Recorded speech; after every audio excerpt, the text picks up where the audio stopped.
সারা বিশ্বের মধ্যে ৩টি দেশ, এই ৩টি দেশ সবচাইতে বেশি অসভ্য বসবাস করে। ১ বাংলাদেশ, ২ ভারত, ৩ পাকিস্তান। কিন্তু নাম্বার ওয়ান অসভ্য বসবাস করে বাংলাদেশে। যদি কারো মায়ের প্রতি সম্মান থাকে, নিজ মায়ের প্রতি, তাহলে সে অপর মাকেও সম্মান করে। আর যদি নিজের মায়ের প্রতি সম্মান না থাকে, তাহলে অপর মাকেও সম্মান করে না। ঠিক তেমনি নিজ দেশের পতাকার প্রতি যাদের শ্রদ্ধা আছে, তারা অন্য দেশের পতাকাকেও সম্মান করে, শ্রদ্ধা করে। কেননা একটি পতাকা একটি দেশের সম্মান, একটি স্বাধীনতার গৌরব। সেই গৌরবকে যারা অসম্মান করে, তাদের ভিতরে, আমি বলবো না জন্মে ভেজাল আছে, তাদের ভিতরে সমস্যা আছে। আমি দেখলাম পাকিস্তান আমাদের শত্রু দেশ। সেটা পাকিস্তানিরা হতে পারে, পতাকা তো আমাদের শত্রু না। পতাকা পাকিস্তানের একটা স্বাধীনতার প্রতীক। ভারত আমরা কেউ বন্ধু ভাবি, কেউ শত্রু ভাবি, কিন্তু পতাকা কিন্তু না। ঠিক ওই রকম বাংলাদেশের পতাকা, এটা আমাদের গৌরব, আমাদের স্বাধীনতার প্রতীক। কিন্তু সেটা তো পাকিস্তানের কাছে না।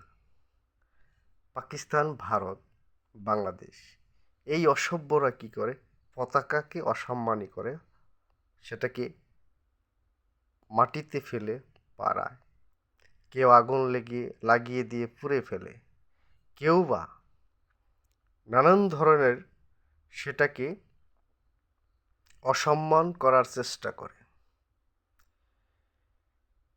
এরা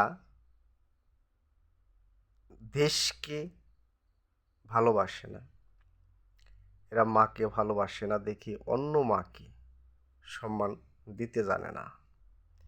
এদের মধ্যে ভেজাল আছে। আপনারা কমেন্ট করে বলে যাবেন, যদি আপনাদের সাহস থাকে। যদি কাপুরুষ হন, বলার দরকার নেই। আর আপনারা যদি নিজ থেকে নিজেরা অন্যায়ের প্রতিবাদ না করেন, তাহলে আপনি বুঝবেন যে আপনারা নিজেরাও কাপুরুষ। কাপুরুষরা কখনো মানুষ হতে পারে না। সাধু কোন ব্যক্তি? যার ভিতরে সাহস আছে, সে হলো সাধু। লেবাসদারি সাধু সেজে লাভ নাই, ওটা ভণ্ডামি ছাড়া আর কিছু না।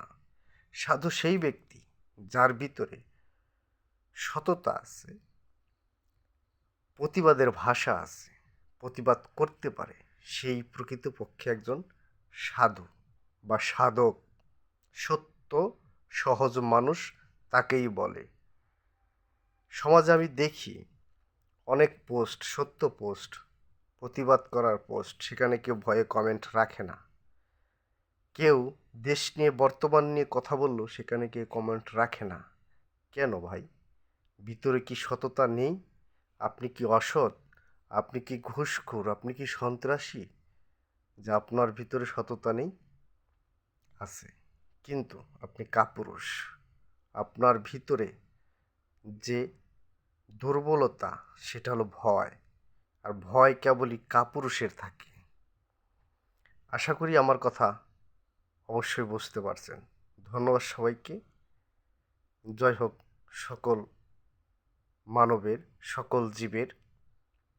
সকলে সুস্থ থাকবেন।